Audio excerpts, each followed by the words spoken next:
Academic counsellor, IGNOU regional centre Balewadi Pune. मित्रांनो, आपला विषय आहे परिचयात्मक सूक्ष्म अर्थशास्त्र. ब्लॉक 1 मध्ये त्याचं टायटल आहे ओळख, इंट्रोडक्शन. आणि आपल्या या ब्लॉक 1 मधल्या ओळख या प्रकरणामध्ये युनिट घटक 1 अर्थशास्त्र आणि अर्थव्यवस्थेचा परिचय असा भाग आहे. अर्थशास्त्र म्हणजे काय आणि अर्थव्यवस्था म्हणजे काय, ह्या दोन्ही शब्दाचा अर्थ आपल्याला समजून घ्यायचा आहे. तत्पूर्वी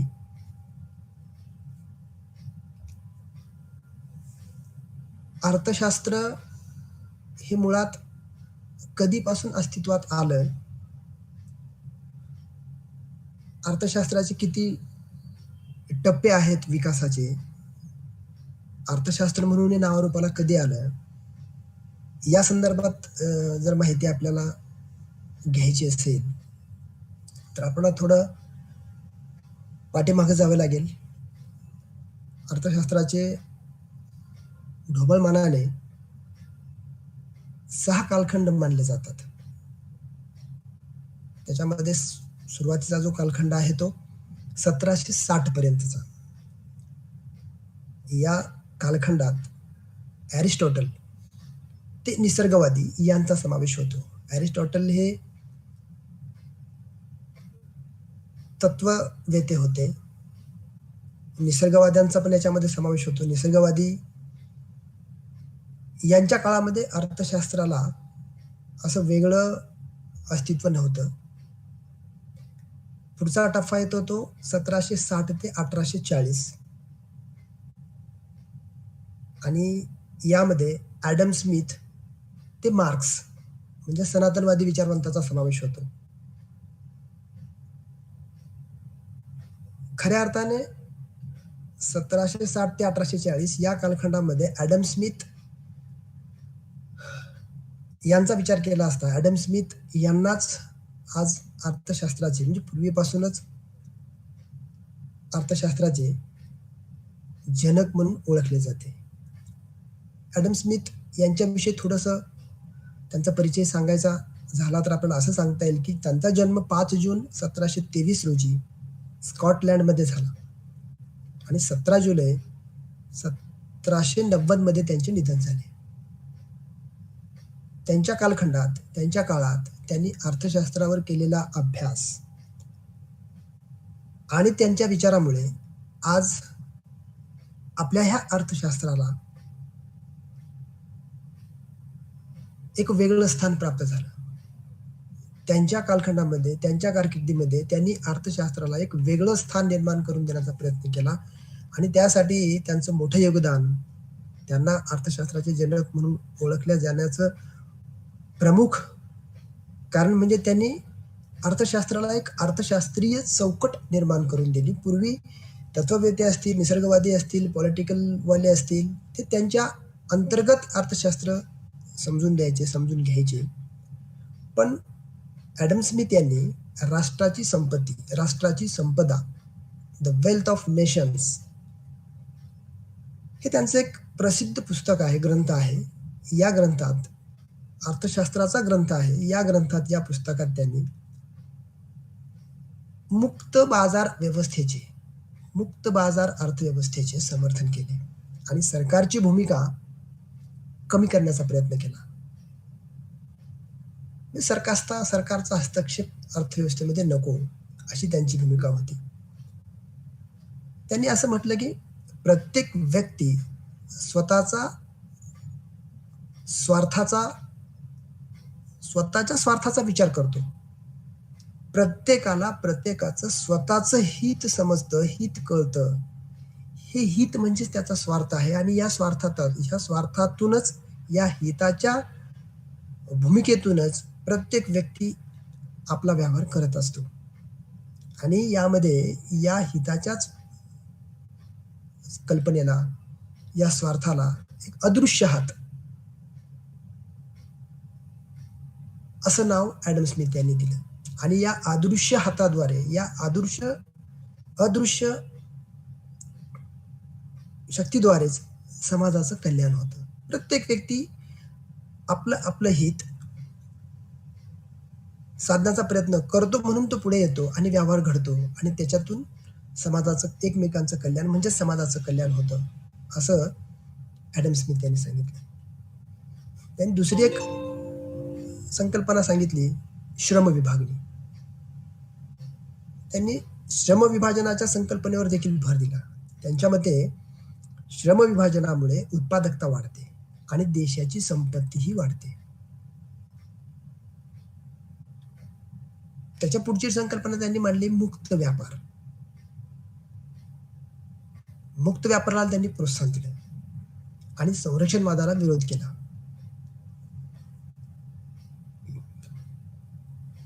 त्यांच्या मते मुक्त व्यापार सर्व देशांना फायदा करतो. बंदिस्त व्यापारामुळे अर्थव्यवस्था विकसित होऊ शकत नाही, असं त्यांचं म्हणणं होतं.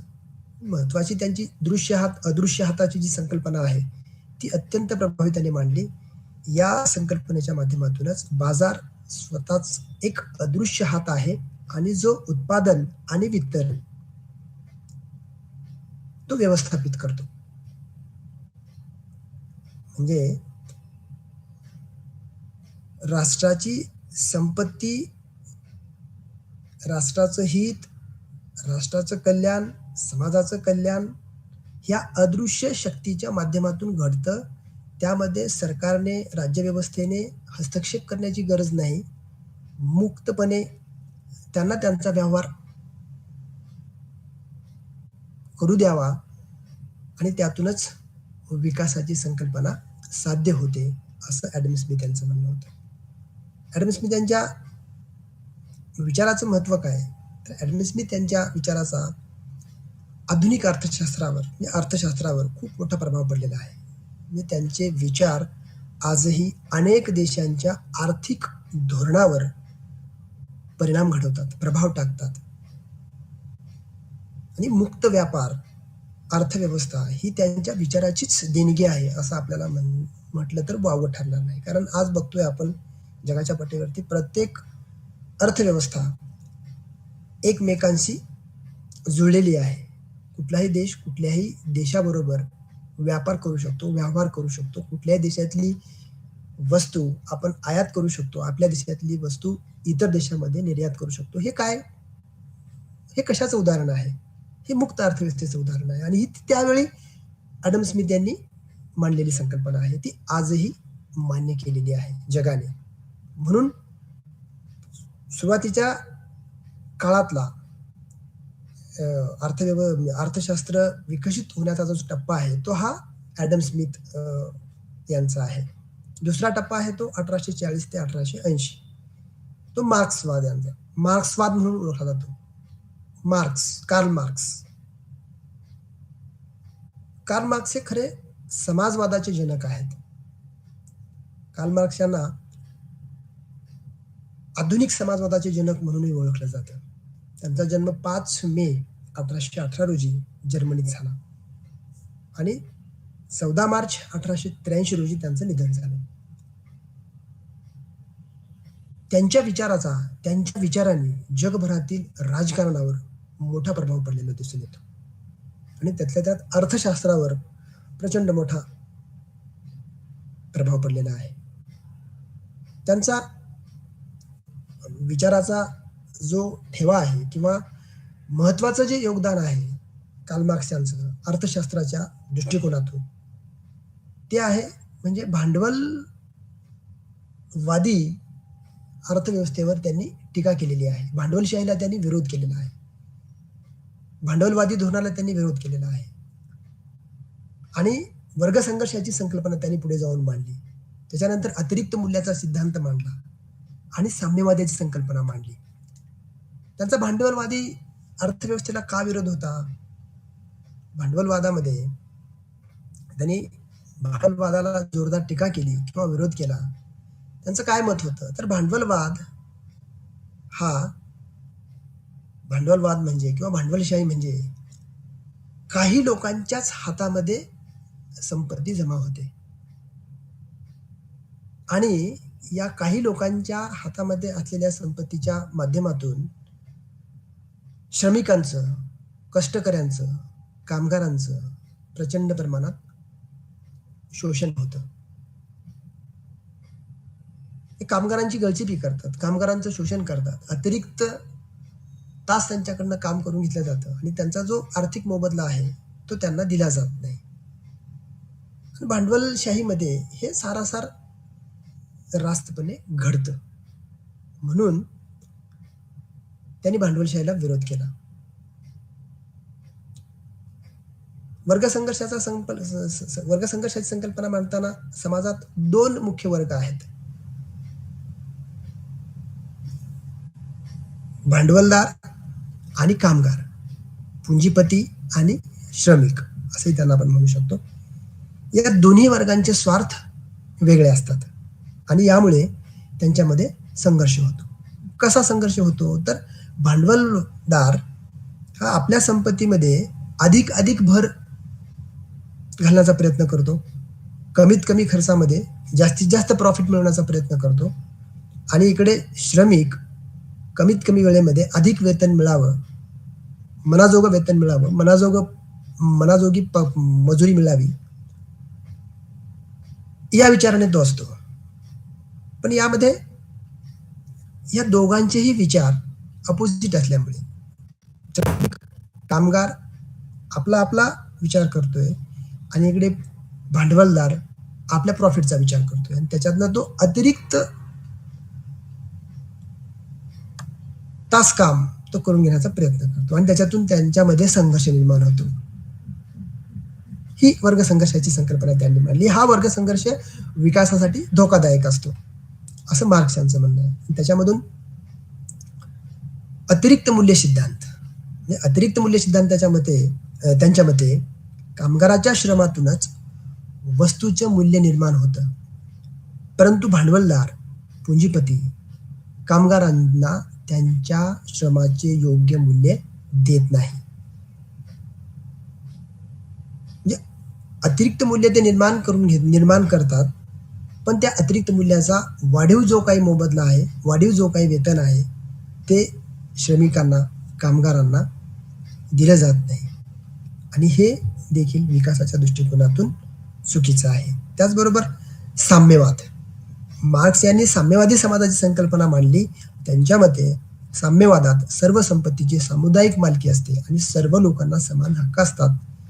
हा साम्यवाद प्रस्थापित झाला पाहिजे, निर्माण झाला पाहिजे. त्यातनं समाजाचा विकास, देशाचा विकास, आर्थिक विकास हा होऊ शकतो असा मार्क्स यांनी विचार मांडला. मार्क्सच्या विचारांनी अनेक क्रांतींना प्रेरणा मिळालेली आहे. जगातल्या अनेक क्रांत्या झालेल्या आहेत, त्यांना ती प्रेरणा मिळाली. त्यांच्या विचारांचा आजही राजकारण आणि अर्थशास्त्रावर प्रचंड असा प्रभाव आहे. त्यांच्या विचारामुळे कामगारांच्या हक्कासाठीचा जो लढा आहे तो उभा राहिलेला आहे. जगाच्या पाठीवरती खूप साऱ्या संघटना आहेत, कामगार संघटना, त्या आपला हक्क किंवा आपले अधिकार मागतात. ते मार्क्सवादी विचाराच्या माध्यमातूनच प्रेरणा घेऊन मागतात. तिसरा टप्पा आहे तो पुढचा 1880 ते 1936, मार्क्स ते केन्स यांच्या बाबतीमध्ये विचार केला असता केन्स यांना आधुनिक अर्थशास्त्राचे जनक म्हणून ओळखले जातं. जॉन मेनार्ड केन्स हे 20व्या शतकातील सर्वात प्रभावशाली अर्थशास्त्रज्ञांपैकी एक होते. त्यांचा जन्म 5 जून 1883 रोजी इंग्लंडमध्ये झाला आणि 21 एप्रिल 1946 रोजी त्यांचं निधन झालं. त्यांनी आर्थिक मंदी आणि बेरोजगारी या समस्येवर प्रखर असे विचार मांडलेले आहेत. त्यांचं महत्वाचं योगदान म्हणजे त्यांनी मांडलेल्या सिद्धांतांना केन्शियन अर्थशास्त्र म्हणून ओळखलं जातं. या सिद्धांतानुसार सरकारला मंदीच्या काळात अर्थव्यवस्थेत हस्तक्षेप करून, खर्च वाढवून आणि कर कमी करून मागणी वाढवावी आणि बेरोजगारी कमी करावी असा विचार त्यांनी दिलेला आहे. म्हणजे एकीकडे ॲडम स्मिथ यांनी सरकारने हस्तक्षेप करू नये असं सांगितलं, पण केन्स यांनी सरकारनं अर्थव्यवस्थेमध्ये हस्तक्षेप करावं हा विचार मांडला. The general theory of employment, interest and money, रोजगाराचा सामान्य सिद्धांत, हा त्यांचा प्रसिद्ध ग्रंथ आहे. या ग्रंथाच्या माध्यमातून त्यांनी अर्थशास्त्राच्या संदर्भातलं सखोल असं लिखाण केलेलं आहे. त्याच्यातनं आमच्या अर्थशास्त्राला एक वेगळं अर्थशास्त्राचं स्थान, वेगळी अर्थशास्त्राची चौकट, आधुनिक अर्थशास्त्राची चौकट म्हणून मिळाली. म्हणून त्यांना आधुनिक अर्थशास्त्राचे जनक म्हणून म्हटलं जातं.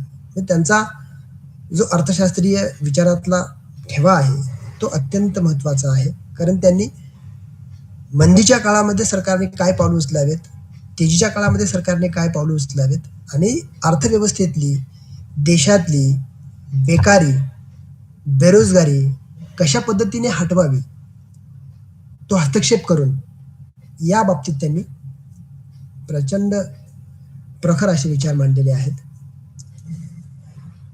म्हणून तो एक आपल्या अर्थशास्त्राच्या विकासाचा तो कालावधी म्हणून ओळखला जातो. 1936 ते 1960 केन्सवादी, म्हणजे केन्सच्या विचारांना मांडणारे, केन्सच्या सिद्धांताला दुजोरा देणारे, त्याला मान्यता देणारे जे काही विचारांत होऊन गेले ते या 1936 ते 60च्या काळामध्ये येतात. केन्स हे 20व्या शतकातले एक प्रसिद्ध अर्थतज्ञ आणि त्यांनी मंदीच्या काळात सरकारने अर्थव्यवस्थेचा हस्तक्षेप करू नये, बेरोजगारी कमी करण्याचं जे काही धोरण सुचवलं ते त्याला या केन्सवादी विचाराने मान्यता दिलेली आहे. केन्सच्या विचाराचे जे वैशिष्ट्ये आहेत ते वैशिष्ट्य म्हणजे सरकारी हस्तक्षेप, नंबर 2 सार्वजनिक खर्च, बेरोजगारी आणि मंदी, मागणी, म्हणजे हे मुद्दे आहेत. केन्सवादी म्हणतात की मंदीच्या काळात सरकारनं अर्थव्यवस्थेत हस्तक्षेप करून खर्च वाढवून आणि कर कमी करून मागणी वाढावी. आणि साहजिक आहे, ज्यावेळी लोकांकडे पैसेच नाहीत, खर्च तर प्रचंड वाढलेला आहे, त्यामुळे टॅक्सेस कमी केले आणि थोडासा खर्च वाढवला, कुठेतरी गुंतवणूक वाढवली तर त्यातून लोकांना रोजगार मिळेल आणि अर्थव्यवस्था परत उभी राहील असं ते म्हणतात. म्हणून सार्वजनिक खर्च हा म्हणजे सरकारने करावाचा जो खर्च आहे तो अर्थव्यवस्थेला स्थिरता मिळवून देतो, अर्थव्यवस्था स्थिर ठेवण्याचं काम करतो. म्हणून सार्वजनिक खर्च हा महत्वाचा आहे, म्हणून सरकारचा हस्तक्षेप महत्वाचा आहे. आणि या दोन्हीच्या माध्यमातूनच बेरोजगारी आणि मंदी याच्यावर मात करता येते. आणि बेरोजगारी आणि मंदीवर मात झाली याचा अर्थ अर्थव्यवस्था परत भरभराटला येते आणि अर्थव्यवस्थेतली मागणी आपोआप वाढते. मागणी वाढली की उत्पादन वाढतं, लोकांना काम मिळतं, लोकांकडे पैसे येतात आणि परत खर्च वाढतो. असं हे चक्र आहे. म्हणजे गुंतवणूक, सुरुवातीला तुम्ही सार्वजनिक खर्च करा म्हणजेच गुंतवणूक करा, लोकांना काम द्या आणि त्याच्यातनं तुमची बेरोजगारी हटवा, लोकांकडे पैसा येतो. मग लोकांकडे पैसा आला की बाजारातली मागणी वाढते, बाजारातली मागणी वाढली की परत तिकडे तुमचं उत्पादन क्षेत्र नव्यानं उभा राहतं. म्हणजे तिकडे तुम्हाला उत्पादन वाढवावं लागतं आणि हे चक्र सुरू राहतं. अर्थव्यवस्था परत स्थिरतेच्या अवस्थेकडे येते. अनेक आता केन्सच्या विचाराचे समर्थक कोण आहेत तर अनेक सरकार आहेत. म्हणजे वेगवेगळ्या देशातले, जगाच्या पाठीवरती अनेक देशाचे सरकार हे केन्सच्या विचारांना मान्य करतात. विशेष करून मंदीच्या काळामध्ये त्या देशाला, त्या अर्थव्यवस्थेला उभारी देण्याचं काम हे केन्सवादी विचार महत्वपूर्ण ठरतात. अनेक अर्थशास्त्रज्ञ केन्सवादी विचारांना मान्यता देतात आणि त्यांच्या सिद्धांतावर आधारित रिसर्च करतात, संशोधन करतात.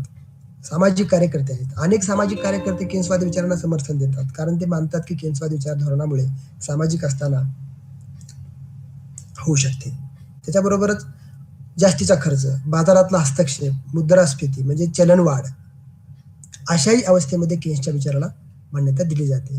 आता 1960 ते आजपर्यंतचा काळ, प्रेझेंट, एक टप्पा आहे अर्थशास्त्र विकसित होण्यामधला. म्हणजे अशा पद्धतीने हे अर्थशास्त्राचे कालखंड मांडले जातात. त्याचबरोबर या सर्व कालखंडाच्या अगोदरच भारताच्या संदर्भात विचार केला होता. आपल्याकडील आर्य चाणक्य जे होते, चंद्रगुप्त मौर्याच्या काळामध्ये प्रधान आर्य चाणक्य, ख्रिस्तपूर्व 350 ते 283 या कालावधीमध्ये अर्थशास्त्र नावाचा ग्रंथ लिहिला होता. तो ग्रंथ आजही प्रसिद्ध आहे, कौटिल्याचे अर्थशास्त्र. म्हणजे हे अशा पद्धतीचं आपलं हे अर्थशास्त्र विकसित होत आलेलं आहे. त्याच्यानंतर अर्थतज्ञांच्या बाबतीमध्ये 3 अवस्था सांगितल्या जातात. नंबर 1 प्रथम अवस्था सनातनवादी अभिमतपंथीय अवस्था. त्याच्यामध्ये येतात ॲडम स्मिथ, जे.एस. मिल, रिकार्डो, माल्थस यांचा समावेश होतो.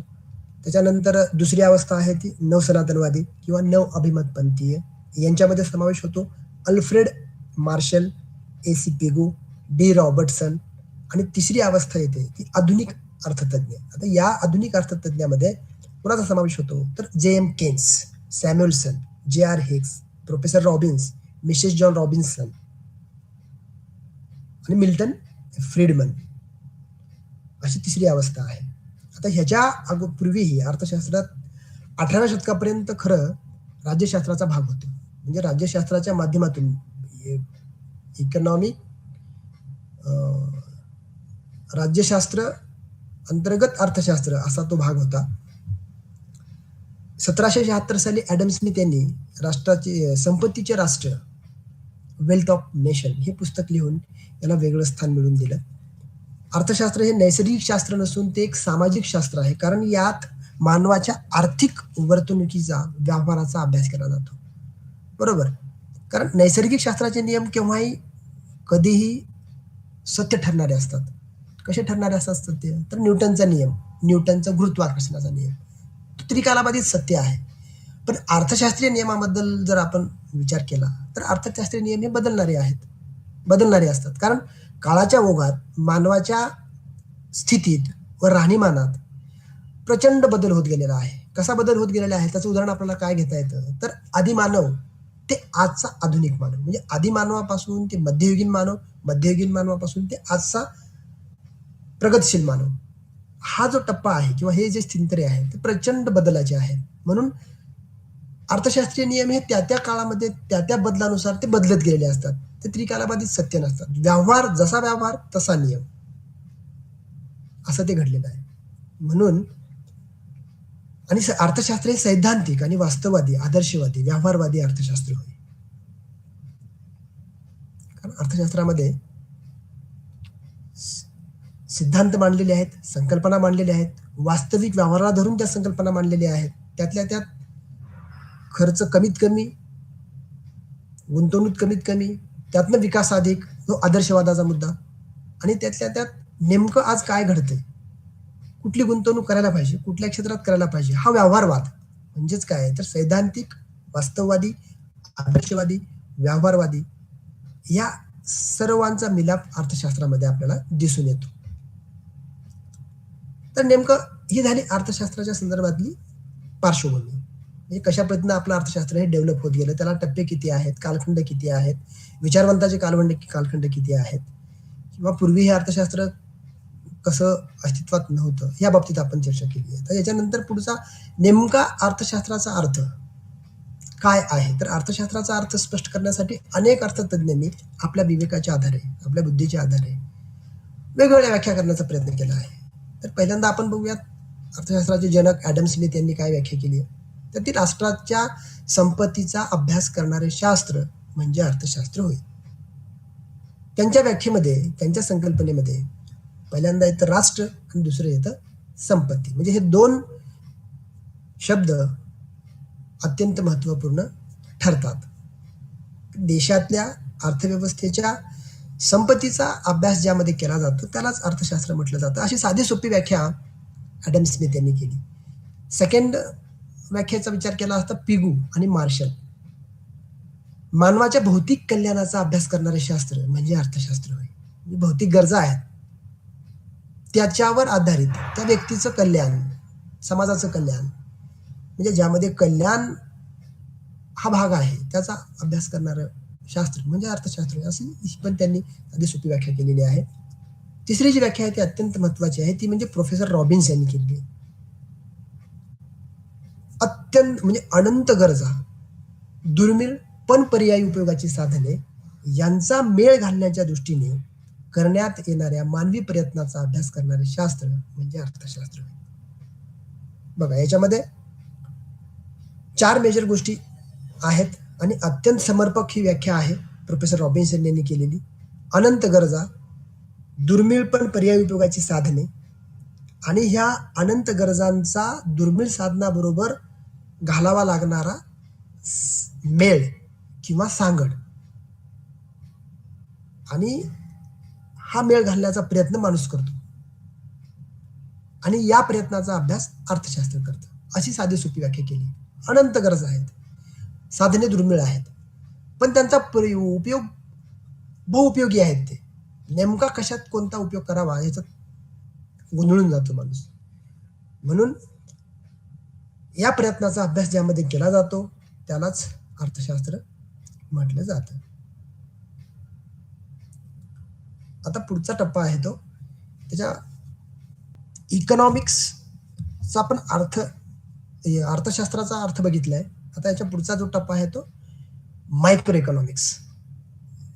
खरं तर अर्थशास्त्रामध्ये 2 शाखा महत्वाच्या आहेत. एक सूक्ष्म अर्थशास्त्र, दुसरी स्थूल अर्थशास्त्र. त्यातला पहिला जो भाग आहे तो आपला सूक्ष्म अर्थशास्त्राचा. सूक्ष्म अर्थशास्त्राची व्याख्या करताना प्रोफेसर बोल्डिंग यांनी व्याख्या केलेली आहे. त्यांच्या मते विशिष्ट उद्योग संस्था, विशिष्ट कुटुंब, वैयक्तिक उत्पन्न, वैयक्तिक वेतन, वैयक्तिक उद्योगधंदे आणि विशिष्ट वस्तूंचा अभ्यास करणारी अर्थशास्त्राची शाखा म्हणजे सूक्ष्म अर्थशास्त्र आहे. प्रोफेसर लर्नर यांनी केलेली व्याख्या आहे ती व्यक्ती व कुटुंब, उपभोक्ते म्हणून व्यक्ती आणि उद्योग संस्था, उत्पादक या भूमिकेतून त्यांच्या कार्याचा एकूण अर्थप्रणालीच्या संदर्भात केला जाणारा अभ्यास म्हणजे सूक्ष्म अर्थशास्त्र. अगदी सोपी अर्ध्या ओळीची व्याख्या किंवा एका ओळीची व्याख्या जर आपण बघितली तर मॉरिस डॉब यांची व्याख्या आहे. ते म्हणतात अर्थव्यवस्थेचे सूक्ष्म अध्ययन करणारे शास्त्र म्हणजे सूक्ष्म अर्थशास्त्र. अर्थव्यवस्थेचे सूक्ष्म अध्ययन करणारे शास्त्र म्हणजे सूक्ष्म अर्थशास्त्र आहे. त्याच्यामध्ये उदाहरण म्हणून आपल्याला सांगता येईल, केवळ संपूर्ण जंगलाचा अभ्यास न करता केवळ जंगलातल्या एखाद्या प्रजातीचा, झाडाच्या प्रजातीचा किंवा एखाद्या वनस्पतीच्या प्रजातीचा अभ्यास करणे म्हणजे सूक्ष्म अर्थशास्त्र आहे असं त्यांचं म्हणणं आहे. तर सूक्ष्म अर्थशास्त्राचं स्वरूप सूक्ष्म आणि वैयक्तिक आर्थिक घटकांशी संबंधित. म्हणजे काय? वैयक्तिक उत्पन्न, वैयक्तिक खर्च, वैयक्तिक उपभोग या वैयक्तिक इंडिव्हिज्युअल घटकावरती जे शास्त्र फोकस करतं त्याला आपण सूक्ष्म अर्थशास्त्र म्हणतो. सूक्ष्म अर्थशास्त्र स्वरूपामध्ये सूक्ष्म अर्थशास्त्र हा वैयक्तिक घटकाशी संबंधित आहे. वैयक्तिक घटकांचाच अभ्यास याच्यामध्ये केला जातो. दुसरा मुद्दा सांगतो त्याच्यामध्ये स्वरूपामध्ये मूलभूत समस्येचे विश्लेषण. मूलभूत समस्येचे विश्लेषण, अनंत गरजा आणि दुर्मिळ साधने. अनंत गरजा आणि दुर्मिळ साधने पण पर्यायी उपयोगाची साधने यांचा मेळ घालण्यासाठी जो प्रयत्न केला जातो हा अभ्यास सूक्ष्म अर्थशास्त्रामध्ये केला जातो. अर्थव्यवस्थेपुढे, देशापुढे, समाजापुढे, प्रत्येक व्यक्तीपुढे अनेक प्रकारचे प्रश्न आहेत. हे मूलभूत प्रश्न आहेत आणि ह्या मूलभूत प्रश्नांचा अभ्यास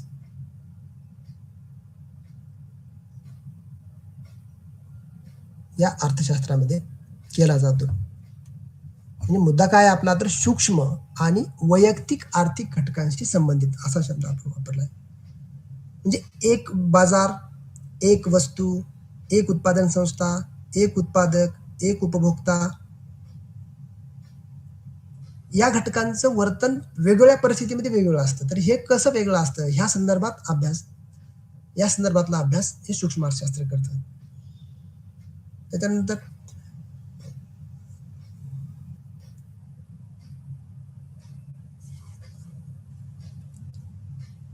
अर्थव्यवस्थेमध्ये संसाधने आणि उत्पादन घटक यांचा कार्यक्षम वाटप, कार्यक्षम वापर कसा होईल यासाठीचा जो मुद्दा आहे, म्हणजे ही जी समस्या आहे या समस्येवर कसं आपल्याला विश्लेषण देता येईल या संदर्भातला अभ्यास सूक्ष्म अर्थशास्त्र करतं. त्याचबरोबर संसाधनांचे कार्यक्षम वाटप म्हणजे काय, तर नैसर्गिक साधन संपत्ती आहे, मानवनिर्मित साधन संपत्ती आहे आणि मानवी भांडवल आहे. ह्या 3 घटकांचा जर आपण विचार केला असता, उत्पादन कार्यामध्ये ह्या तिन्ही घटकाचा महत्त्वपूर्ण वाटा आहे. तर ज्या देशामध्ये जे कमीत कमी किमतीमध्ये अवेलेबल आहे, ते कमीत कमी किमतीमध्ये त्याचा वापर करता येतो आणि उत्पादन करता येतं आणि विकास घडवता येतो. यासाठीचा संगम कसा साधता येईल, म्हणजे श्रम, भांडवल आणि साधन संपत्ती यांचं युटिलायझेशन किंवा यांचा वापर, उत्तमोत्तम वापर, पर्याप्त वापर करण्यासाठी यांची विभागणी कशी करता येईल या संदर्भात अभ्यास हे अर्थशास्त्र करतं. त्याचबरोबर व्यावहारिक आणि सैद्धांतिक विश्लेषण, व्यावहारिक आणि सैद्धांतिक विश्लेषण म्हणजे अर्थशास्त्रातलं विश्लेषण जे आहे ते अधिक प्रमाणामध्ये सैद्धांतिक आहे. अनेक प्रकारच्या संकल्पना, सिद्धांत, नियम हे मांडलेले आहेत. सैद्धांतिक दृष्टिकोनातून, तात्विक दृष्टिकोनातूनच त्याचं विश्लेषण केलेलं आहे. आता अलीकडे अर्थशास्त्रामध्ये संख्याशास्त्राचा वापर मोठ्या प्रमाणात केला जातो. त्याच्यामुळे त्याला अजून सैद्धांतिक स्वरूप प्राप्त झालेलं आहे. म्हणजे मागणीचा सिद्धांत असेल, पुरवठ्याचा सिद्धांत असेल, खर्चाचा सिद्धांत असेल, या बाबी याच्यामध्ये या सैद्धांतिक विश्लेषणामध्ये येतात. आदर्शवादी शास्त्र, सूक्ष्म अर्थशास्त्राचं स्वरूप कसं आहे, आदर्शवादी आहे. म्हणजे अर्थव्यवस्थेमध्ये किती साधन संपत्ती उपलब्ध आहे, खर्च किती होणार आहे, कुठल्या क्षेत्रात आपण गुंतवणूक केली पाहिजे, कुठल्या क्षेत्रात गुंतवणूक नाही केली पाहिजे, किंवा कुठल्या क्षेत्रामध्ये आपण भांडवल वापरलं पाहिजे, किंवा कुठल्या क्षेत्रामध्ये आपण श्रमाचा वापर केला पाहिजे आणि त्यातून उत्पादनाची निर्मिती केली पाहिजे, हा जो आदर्शवाद आहे तो प्रत्येक अर्थशास्त्रामध्ये थोडा थोडा दिसून येतोय. तसं अर्थशास्त्रामध्ये सुद्धा आहे. तसं अर्थशास्त्र हे आदर्शवादी अर्थशास्त्र म्हणूनही थोडं त्याचं स्वरूप लक्षात घेतलं जातं. त्याच्यानंतर मूल्य निर्धारण, प्राइसिंग, किंमत निश्चितीच्या बाबतीमध्ये कोणतंही अर्थशास्त्र हे वास्तविक असतं, शास्त्र असतं. म्हणजे काय, तर मूल्य निर्धारण आणि आदर्श स्थिती या संबंधीचे विश्लेषण न करता, चांगलं का वाईट हे न बघता, हे बघण्याचं काम नीतिशास्त्राचं आहे. तर नैतिक मूल्यांवर आधारित विश्लेषण याशिवाय, म्हणजे नैतिक मूल्याच्या विश्लेषणाशिवाय अर्थशास्त्रामध्ये मूल्यमापन करणं हे अर्थशास्त्रीय दृष्टिकोनातून महत्त्वाचं ठरतं. कारण अर्थशास्त्राचे मूल्य निर्धारण आणि आदर्श तत्वांचा निकष किंवा कुठल्याही वस्तूची मूल्य निर्धारणाची जी स्थिती आहे ती उपभोक्ता आणि उत्पादक आणि अर्थव्यवस्था ह्या 2-3 गोष्टी लक्षात ठेवून मूल्य निर्धारणाचं काम करावं. आणि हे मूल्य निर्धारण करण्याचं काम या सूक्ष्म अर्थशास्त्राच्या माध्यमातून घडतं. त्यालाच आपण पुढे जाऊन म्हटलोय पुरवठ्याचा सिद्धांत, मागणीचा सिद्धांत, उत्पादनाचा सिद्धांत, या सिद्धांताची पुढे आपल्याला कल्पना येते. त्याच्यानंतर संख्यात्मक, संख्याशास्त्रीय आणि गणितीय विश्लेषण म्हणजे काय, तर सुरुवातीच्या काळात अर्थशास्त्रात गणित आणि संख्याशास्त्र या साधनांचा मर्यादित वापर केला जायचा. पण अलीकडच्या काळात म्हणजे आधुनिक काळात अर्थशास्त्रज्ञांनी अर्थशास्त्रीय सिद्धांताचं विश्लेषण करण्यासाठी आणि त्यांची मांडणी करण्यासाठी गणितीय आणि संख्याशास्त्रीय साधनांचा उपयोग प्रचंड स्वरूपात केलेला आहे. म्हणजे माहिती गोळा करण्याचं काम असेल, त्याला आपण तथ्य संकलन म्हणतो, त्याचं काम गणितशास्त्रीय, संख्याशास्त्रीय पद्धतीनेच केलं जातं आणि त्याचं विश्लेषणही केलं जातं. म्हणजे विविध संकल्पनांची मांडणी करताना गणितीय आणि सांख्यिकीय तत्वांचा आणि साधनांचा वापर केल्यामुळं किंवा करत असल्यामुळे अर्थशास्त्राला महत्व येतं. म्हणजे अर्थशास्त्राचं स्वरूप आहे. म्हणजे समस्या सोडवणूक. पुढचा जो मुद्दा आहे तो समस्या सोडवणूक. समस्यांची मांडणी करणे आणि त्या समस्या सोडवण्याचा प्रयत्न करणे हे काम सूक्ष्म अर्थशास्त्रामध्ये केलं जातं. संसाधनांचे वाटप कार्यक्षमपणे कसे होईल, अधिकाधिक आदर्श उत्पादन कसं तयार होईल आणि त्यातून अर्थव्यवस्था स्थिरते अवस्थेकडे कशी येईल यासाठीचा विचार, यासाठीचं मार्गदर्शन खरं या सूक्ष्म अर्थशास्त्राच्या माध्यमातून होतं.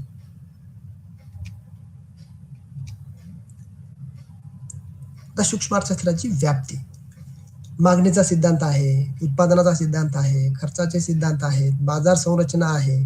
बाजारामध्ये अनेक प्रकारचे बाजार आपल्याला दिसून येतात. त्यांचा अभ्यास या सूक्ष्म अर्थशास्त्रामध्ये केला जातो. त्याच्यानंतर उत्पादन घटक, किंमत निर्धारणाचे सिद्धांत आहेत. म्हणजे मजुरीचा सिद्धांत आहे, व्याजाचा सिद्धांत आहे, खंडाचा सिद्धांत आहे, नफ्याचा सिद्धांत आहे आणि त्याच्यानंतर आर्थिक कल्याणाचे सिद्धांत. आर्थिक कल्याणाच्या सिद्धांतामध्ये पिगू यांनी मांडलेलं आहे राष्ट्रीय उत्पन्न आणि समाजाचं कल्याण. राष्ट्रीय उत्पन्नात होणारी भर आणि सामाजिक कल्याणात पडणारी भर, या सिद्धांताचा विचार अर्थशास्त्राच्या सूक्ष्म अर्थशास्त्रामध्ये केला जातो. त्याच्यानंतर सूक्ष्म अर्थशास्त्राचं महत्व.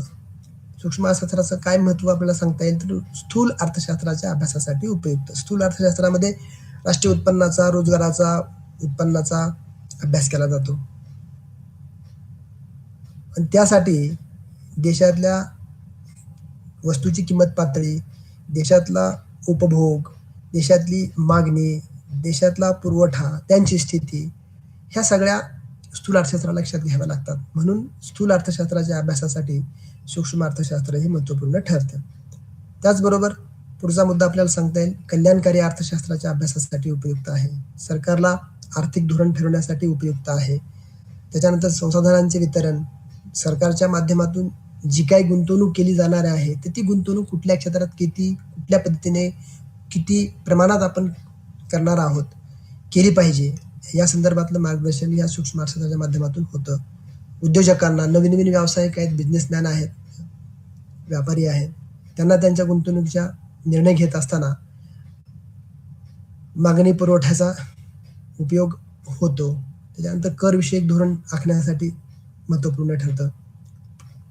सरकारला कुठल्या वस्तूवरती, कुठल्या साधनांवरती, कुठल्या घटकांवरती किती कर आकारला पाहिजे, या कराची निश्चिती कशी केली पाहिजे, या संदर्भात देखील सूक्ष्म अर्थशास्त्र महत्त्वपूर्ण ठरतं. त्याचबरोबर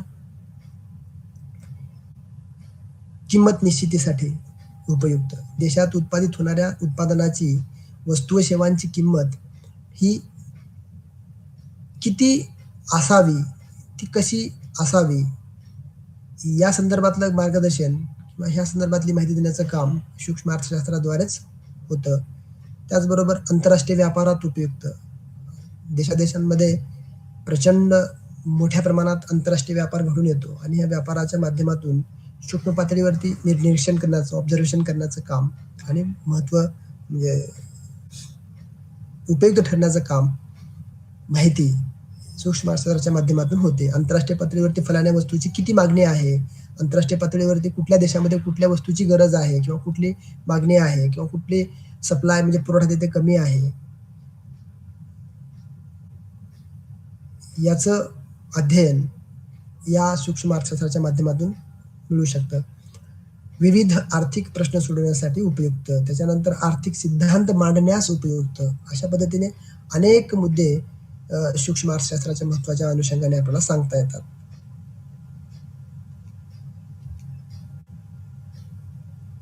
आता मेजर मुद्दा म्हणजे मूलभूत आर्थिक प्रश्नाचा. त्याच्यामध्ये निवड एक आर्थिक प्रश्न आहे. म्हणजे कुठे, हे का ते का हे, एक गरज, आनंद म्हणजे गरजा अनंत आहेत, साधनं दुर्मिळ आहेत आणि ते पर्यायी उपयोगाची आहेत. वेळ आहे आपल्याकडे, ती वेळ आता अभ्यासासाठी वापरू का फिरण्यासाठी वापरू का पिक्चर बघण्यासाठी वापरू, हा मुद्दा आहे. माझ्याकडे 1 तास आहे तर 1 तासामध्ये मी काय काय करू, हा एक निवडीचा प्रश्न. म्हणजे नेमकी चॉईस म्हणजे ती निवड जी आहे ती कशी करायची. आणि आता ही निवड कशावर ठरते तर अंदाजपत्रकावर, तुमच्या बजेट लाईनवर. तुमच्याकडे तुमचं बजेट किती आहे, पैसे किती आहेत, वेळ, पैसा आणि भांडवल हे सगळे तुमचे साधन आहेत, पण ते मर्यादित आहेत. बरोबर. त्याच्यानंतर वैकल्पिक खर्च, संधी खर्च ज्याला अपॉर्च्युनिटी कॉस्ट म्हणतो आपण. वैकल्पिक खर्च, संधी खर्च पण त्याला शब्द वापरला जातो. हा एक मूलभूत प्रश्न आहे. एखादा शेतकरी आहे आणि त्याला 1 एकर शेतीच्या तुकड्यावरती कापसाचं उत्पादन पण घ्यायचं आहे आणि गव्हाचं उत्पादन पण घ्यायचं आहे. तर मग गहू घेऊ का कापूस घेऊ? मग गव्हाचं घेतलं तर कापसाचं सोडावं लागेल, कापसाचं घेतलं तर गव्हाचं सोडावं लागेल. याचा अर्थ एक संधी घेतली तर दुसरी संधी त्यागावी लागेल, म्हणजे त्यागावी लागेल, ती सोडून द्यावी लागेल. त्याला वैकल्पिक खर्च असे म्हणतात. हा एक मेजर प्रश्न आहे, मूलभूत आर्थिक प्रश्न. त्याच्यानंतर उत्पादन शक्यता. नेमकं आम्हाला उत्पादन किती मिळणार आहे माहिती नाही. मूलभूत आर्थिक प्रश्न, समस्या. सरकार पुढच्या समस्या मेजर कुठल्या आहेत? तर उत्पादन कशाचे करायचे? म्हणजे कोणत्या वस्तूचे उत्पादन करायचे आहे? आणि ते कोणत्या माध्यमातून करायचे आहे? कसे उत्पादन करायचे आहे? भांडवल पद्धतीचा वापर करायचा, भांडवल प्रधान पद्धतीचा उपयोग करायचा का श्रमप्रधान पद्धतीचा उपयोग करायचा? मग आपल्याकडे परवडेबल साधन कोणतं आहे? भांडवल परवडायचं आहे, परवडणार आहे का श्रम परवडणारे आहेत? मग जे आपल्याकडे मुबलक प्रमाणामध्ये अवेलेबल आहे त्याचा वापर करून उत्पादन करावं हा सारासार विचार केला जातो. पण या सूक्ष्म अर्थशास्त्राच्या माध्यमातून या मूलभूत आर्थिक प्रश्नावर, बेसिक प्रश्नाची उलगडा होते. त्यानंतर कोणासाठी उत्पादन करायचे हा प्रश्न पहिला जो आहे तो उत्पादन कशाचे करायचे, उपभोग्य वस्तूचे करायचे का भांडवली वस्तूचे करायचे, त्याच्यानंतर तुमच्या अत्यंत गरजेच्या वस्तूचं करायचे, कसे उत्पादन करायचे तो पण भांडवल प्रधान, श्रम प्रधान. तिसरा प्रश्न आहे तो कोणासाठी उत्पादन करायचे, म्हणजे मिडल क्लास, हाय क्लास का अगदी गरिबीत जगणारा क्लास, कुणासाठी उत्पादन करायचे, हे मेजर प्रश्न आहेत. ह्या प्रश्नांची उकल या सूक्ष्म अर्थशास्त्राच्या माध्यमातून होते. आता पुढचा मुद्दा आहे तो आपला महत्वाचा, अर्थव्यवस्थेची व्याख्या. आता अर्थशास्त्र म्हणजे काय, त्याच्यानंतर सूक्ष्म अर्थशास्त्र म्हणजे काय, सूक्ष्म अर्थशास्त्राचा अर्थ, सूक्ष्म अर्थशास्त्राचं स्वरूप, त्याची व्याप्ती, त्याचं महत्व आणि मूलभूत आर्थिक प्रश्न, बेसिक प्रश्न या संदर्भात आपण चर्चा केली. नेमका त्याचा एक धावता आढावा आपण घेतला. पुढे मुद्दा आहे तो आपला अर्थव्यवस्थेचा, इकॉनॉमीचा. तर अर्थव्यवस्था म्हणजे नेमकं काय, तर अर्थव्यवस्थेची व्याख्या करताना आपल्याला काय सांगता येईल, तर अर्थव्यवस्था म्हणजे एका देशातील किंवा विशिष्ट भौगोलिक क्षेत्रातील संपूर्ण आर्थिक व्यवहारांची किंवा क्रियाकलापांची व्यवस्था होय. व्यवस्था म्हणजे अर्थव्यवस्था. यामध्ये वस्तू आणि सेवांचं उत्पादन आहे, वस्तू आणि सेवांचं वितरण आहे, वस्तू आणि सेवांचा उपभोग आहे आणि त्याचबरोबर विनिमय आहे, म्हणजे खरेदी विक्री, देवघेव या अर्थव्यवस्थेमध्ये समाविष्ट होतो. या अर्थव्यवस्थेचे मुख्य प्रकार किती आहेत, तर 3 मेजर सांगतात आपल्याला. एक भांडवलशाही अर्थव्यवस्था, दुसरी समाजवादी अर्थव्यवस्था, तिसरी मिश्र अर्थव्यवस्था. तर भांडवलशाही अर्थव्यवस्थेमध्ये खाजगी मालकी आणि मुक्त बाजारपेठ असा समावेश असतो. समाजवादी अर्थव्यवस्थेमध्ये सरकारी नियंत्रण आणि केंद्रीय नियोजन असं असतं. आणि मिश्र अर्थव्यवस्थेमध्ये भांडवलशाही अर्थव्यवस्था आणि समाजवादी अर्थव्यवस्था या दोन्ही अर्थव्यवस्थांच्या तत्वांचं, सिद्धांतांचं मिश्रण असतं. तर नेमकं अर्थव्यवस्थेच्या व्याख्येमध्ये महत्वाचे मुद्दे काय आहेत किंवा महत्वाचे घटक कोणते आहेत, तर नंबर 1 वस्तूचं उत्पादन, प्रोडक्शन. त्याच्यामध्ये वस्तू आणि सेवांची निर्मिती, उत्पत्ती. दुसरं आहे ते उत्पादित वस्तू आणि सेवांच्या उत्पादित वस्तू आणि सेवांचे समाजातील विविध घटकांमध्ये वाटप. हा दुसरा महत्वाचा घटक आहे, मुद्दा आहे. त्याच्यानंतर तिसरा मुद्दा आहे तो उपभोग, वस्तू आणि सेवांचा वापर किंवा उपयोग. चौथा मुद्दा सांगतात आपल्याला विनिमय, वस्तू आणि सेवांची खरेदी विक्री.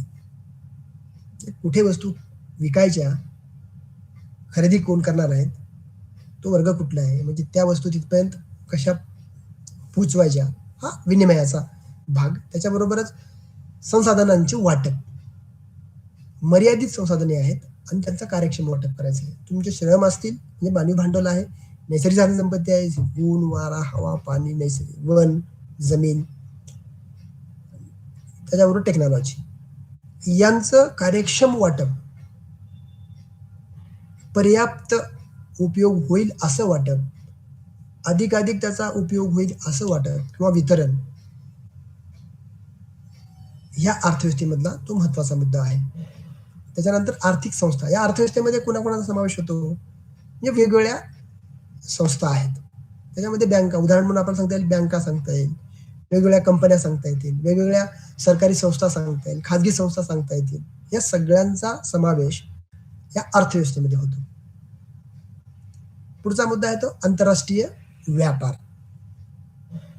म्हणजे इतर देशासोबतचे आर्थिक संबंध. भारताचे जर्मनी बरोबर जर्मनीचे, इंग्लंड बरोबर इंग्लंडचे, अमेरिकेबरोबर अमेरिका, जगात 125 राष्ट्र आहेत जवळजवळ. ह्या 125 राष्ट्राचे 125 राष्ट्राशी असलेली देवघेव, होणारी देवघेव किंवा होणारा व्यवहार, होणारा व्यापार, या अर्थव्यवस्थेमध्ये तो समाविष्ट आहे. म्हणजे अर्थव्यवस्थेच्या संदर्भात आपण व्याख्या करताना काय म्हटलंय की अर्थव्यवस्था म्हणजे एका देशातील किंवा विशिष्ट भौगोलिक क्षेत्रातील संपूर्ण आर्थिक व्यवहारांची किंवा क्रियाकलापांची व्यवस्था होय. तर ज्यामध्ये वस्तू आणि सेवांचं उत्पादन येतं, वितरण येतं, उपभोग येतो आणि विनिमय येतो. तर यालाच अनुषंगाने आपण 8 मुद्दे याच्यामध्ये महत्वाचे मानलेले आहेत.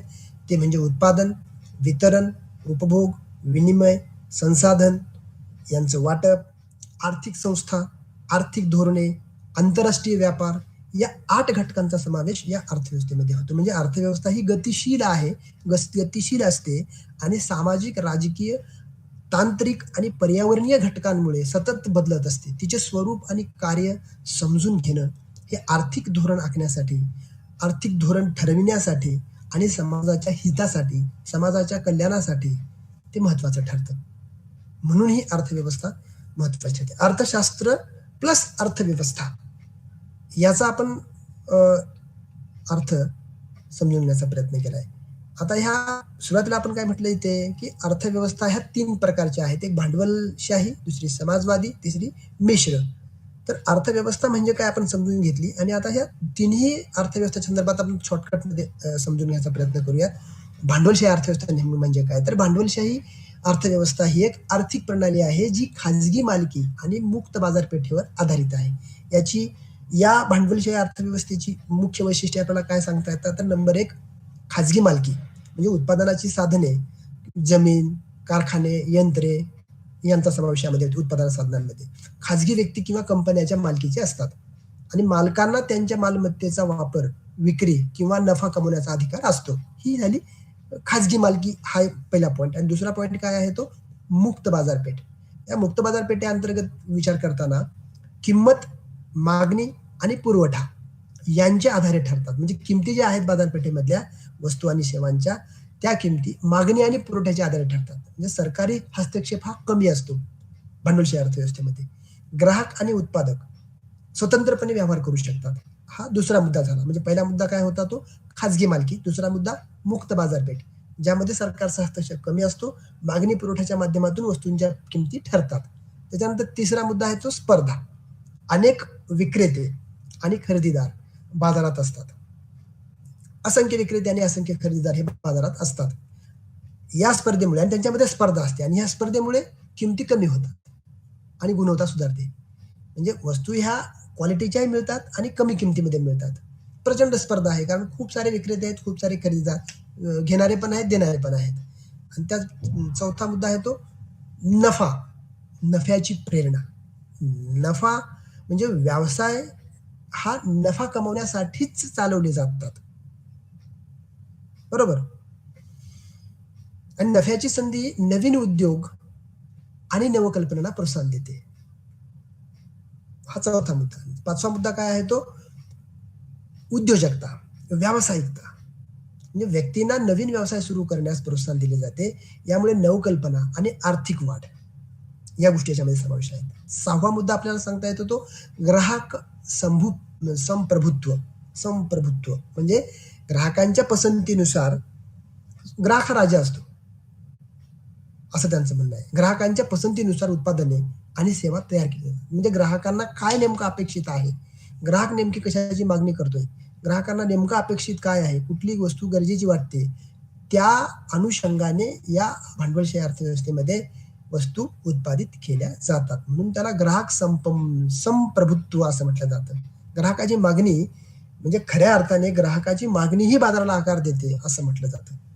त्याचबरोबर 7वा मुद्दा सांगता येतो तो मर्यादित सरकारी भूमिका. म्हणजे भांडवलशाही अर्थव्यवस्थेमध्ये सरकारची भूमिका फार मर्यादित असते. म्हणजे हस्तक्षेप फार कमी असतो. सरकारची भूमिका काय असते? फक्त कायदा आणि सुव्यवस्था राखणे. कायदा आणि सुव्यवस्था राखणे, मालमत्तेचे अधिकार संरक्षित करणे, एवढ्यापुरतेच मर्यादित असतात. म्हणजे काही नियमन असू शकतं, परंतु बाजारात थेट हस्तक्षेप कमी असतो. 100% त्याच्यामध्ये डोकं घालत नाही. म्हणजे भांडवलशाही अर्थव्यवस्थेमध्ये सरकार एवढं मनावर घेत नाही. अर्थव्यवस्था चालली आहे, चालू दे. कारण तिला 100% मुक्तपणे सोडलेलं असतं. आर्थिक स्वातंत्र्य, व्यक्तींना त्यांच्या कौशल्याचा वापर करून संपत्ती निर्माण करण्याचं स्वातंत्र्य असतं. आर्थिक स्वातंत्र्य पण त्यांना असतं. म्हणजे व्यक्तींना, व्यावसायिकांना त्यांच्या कौशल्याचा म्हणजे त्यांच्याकडे असलेल्या स्किलचा, कौशल्याचा वापर करून संपत्ती निर्माण करण्याचा अधिकार असतो किंवा स्वातंत्र्य असतं. मिश्र अर्थव्यवस्था ही एक आर्थिक प्रणाली आहे जी भांडवलशाही आणि समाजवादी या तत्वांचं समायोजन करते किंवा मिश्रण करते. आधुनिक जगातील बहुतेक देशांमध्ये म्हणजे अलीकडच्या काळामध्ये बहुतेक देशांमध्ये मिश्र अर्थव्यवस्था अंगीकारलेली आहे. म्हणजे प्रत्येक म्हणजे देशात, जगातल्या अनेक अर्थव्यवस्थांनी मिश्र अर्थव्यवस्थेचा अंगीकार केलेला आपल्याला दिसून येते. त्याच्यामध्ये ह्या मिश्र अर्थव्यवस्थेची काय वैशिष्ट्ये आहे? तर नंबर 1 खाजगी आणि सार्वजनिक क्षेत्राचं सहअस्तित्व. म्हणजे काही उद्योग खाजगी क्षेत्रात असतात, तर काही उद्योग हे सरकारी नियंत्रणाखाली सरकारी असतात. म्हणजे ते एकत्र असतात. महत्वाच्या क्षेत्रांमध्ये जसे की ऊर्जा, रक्षण, सरकारी नियंत्रण जास्त असू शकतं. त्यानंतर बाजार शक्ती आणि सरकारी हस्तक्षेप असू शकतं. त्यानंतर 4था मुद्दा आहे तो नियमन आणि पर्यवेक्षण. सरकार आर्थिक व्यवहारांवर, क्रियाकलापांवर नियंत्रण ठेवते, पण त्यांचं संचालन किंवा नियंत्रण तो संचालन करत नाही. उदाहरणामध्ये काय तर बँकांचं नियंत्रण, बँकांवरलं नियंत्रण, पर्यावरण रक्षण कायदे, ग्राहक संरक्षण कायदे हे सरकार बघतं. त्याच्यानंतर कर प्रणाली, प्रगतशील कर प्रणाली वापरली जाते. त्याचबरोबर खाजगी मालमत्तेचे अधिकार मान्य केले जातात, परंतु त्याच्यावर काही मर्यादा असू शकतात, म्हणजे लिमिटेड. त्याच्यानंतर स्पर्धा आणि नियंत्रण, बाजारातील स्पर्धेला प्रोत्साहन दिलं जातं, परंतु मक्तेदारी विरोधी कायदे लागू केले जातात. बरोबर. त्यानंतर 8वा मुद्दा आपल्याला सांगता येतो तो आंतरराष्ट्रीय व्यापार धोरणे, मुक्त व्यापार आणि संरक्षणवाद यांच्यामध्ये संतुलन साधण्याचा प्रयत्न केला जातो. त्याच्याबरोबर पुढचा मुद्दा आहे तो लवचिकता. आर्थिक परिस्थितीनुसार धोरणे बदलली जाऊ शकतात किंवा बदलतात. त्याच्यामध्ये समाजवादी म्हणजे मिश्र अर्थव्यवस्थेमध्ये धोरण फ्लेक्झिबल असतं, म्हणजे लवचिक असतं. परिस्थिती बदलली की धोरण बदललं, परिस्थिती बदलली की धोरण परत बदललं, असं हे लवचिक भूमिका या अर्थव्यवस्थेमध्ये ठेवली जाते. या अर्थव्यवस्थेचे फायदे काय आहेत? तर नंबर 1 आर्थिक कार्यक्षमता आणि सामाजिक कल्याण यांचं संतुलन. त्याचबरोबर खाजगी क्षेत्राचीच नवकल्पना आणि सरकारी नियमांचे फायदे, आर्थिक स्थिरता वाढवण्याची क्षमता या मिश्र अर्थव्यवस्थेमध्ये आहे. या अर्थव्यवस्थेच्या पुढची आव्हाने काय आहेत? तर योग्य संतुलन साधणे कठीण जाऊ शकतं, नियमांचं ओझं वाढू शकतं. त्याचबरोबर काही क्षेत्रांमध्ये निर्णय प्रक्रिया ही मंद होऊ शकते. आता याचं उदाहरण म्हणून आपल्याला काय सांगता येईल किंवा या मिश्र अर्थव्यवस्थेची उदाहरणे म्हणून काय सांगता येतील? तर एक 2-3 उदाहरणे आपल्याला सांगता येतात. नंबर 1 भारत, ज्यामध्ये खाजगी क्षेत्र मोठ्या प्रमाणात असलं तरी सरकारी नियंत्रणाबरोबरच ते काम करतं. म्हणजे भारतामध्ये 100% समाजवादी अर्थव्यवस्था नाही किंवा भांडवलशाही अर्थव्यवस्था नाही, तर या दोघांचा मिलाप आहे. प्रचंड स्वरूपाचं खाजगी क्षेत्र आता पुढे आलेलं आपल्याला दिसून येते. त्याच्यानंतर स्कॅन्डिनेव्हियन या देशामध्ये, स्कॅन्डिनेव्हियन देश उच्च कर दर आणि मजबूत सामाजिक सुरक्षा जाळे असलेली कल्याणकारी भांडवलशाही तिथे दिसून येते. म्हणजे मिक्सिंग आहे तिथे सुद्धा. तिसरं उदाहरण आहे ते चीन.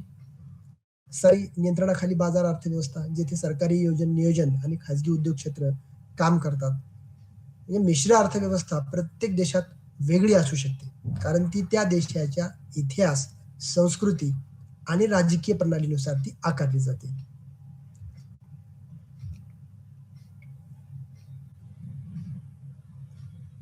आता पुढची संकल्पना आहे ती या सूक्ष्म अर्थशास्त्रामधली मागणीची संकल्पना. मागणी म्हणजे नेमकं काय? मागणीचा अर्थ काय? तर मागणीचा अर्थ किंवा मागणीची संकल्पना, मागणीचा व्याख्या करताना आपल्याला अशी करता येईल की आर्थिक शक्तीचे पाठबळ म्हणजे मागणी होय.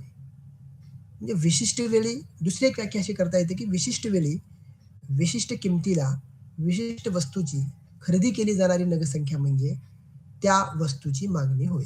एखाद्या गरीब व्यक्तीने मोटार गाडी घेण्याची इच्छा व्यक्त केली, तर ती मागणी होऊ शकत नाही. कारण त्याची आर्थिक कुवत, आर्थिक सक्षमता, त्याच्याकडे असलेले पैसे किंवा त्याच्याकडे असलेली खरेदीची शक्ती नसल्याने फक्त इच्छाच राहते. परंतु एखाद्या श्रीमंत व्यक्तीची आर्थिक कुवत असून देखील वस्तू खरेदी करण्याची तयारी असेल, तर ती मागणी होऊ शकत नाही. म्हणजेच मागणी निर्माण होण्यासाठी इच्छा व आर्थिक कुवत किंवा खरेदी शक्ती या गोष्टी एकत्र येणे आवश्यक आहे. तर मागणी निर्माण होण्यासाठीच्या मेजर महत्त्वाच्या 3 गोष्टी कोणत्या आहेत, आवश्यक आहेत? तर त्याच्यामध्ये वस्तूची खरेदीची इच्छा, पैशाचे पाठबळ, खर्च करण्याची तयारी. ह्या 3 गोष्टीचा मिलाफ ज्यामध्ये आहे, तिला आपण मागणी असं म्हणू शकतो. मागणीचे प्रकार. त्याच्यामध्ये वैयक्तिक मागणी आहे, एका व्यक्तीची मागणी, वैयक्तिक मागणी, बाजार मागणी. संपूर्ण त्याचं उदाहरण घेत असताना देशातल्या एकूण मागणीचा विचार ज्याच्यामध्ये होतो, त्याला बाजार मागणी असे म्हणतात. बाजारामध्ये 100 लोकांनी मागणी केलेली आहे. तो बाजार म्हणजे ती बाजार मागणी. किंमत मागणी म्हणजे किमतीमध्ये बदल न होता म्हणजे केवळ इतर परिस्थिती कायम असताना किमतीमध्ये जो बदल होतो, त्या किमतीच्या स्थितीनुसार जी मागणी बाजारामध्ये आलेली असते तिला बस ओके, ओके, ओके. आपण मागणीचा प्रकार हा सुरुवात केला होता. मागणीचा अर्थ, मागणीचे प्रकार, त्याच्यामध्ये आपण मागणी, वैयक्तिक मागणी, बाजार मागणी, किंमत मागणी, उत्पन्न मागणी, छेदक मागणी ह्या प्रकारावर डिस्कस करणार आहोत, चर्चा करणार आहोत. पण आता याचा भाग जो आहे राहिलेला तो आपण नेक्स्ट भागामध्ये आपण त्याची चर्चा करूयात.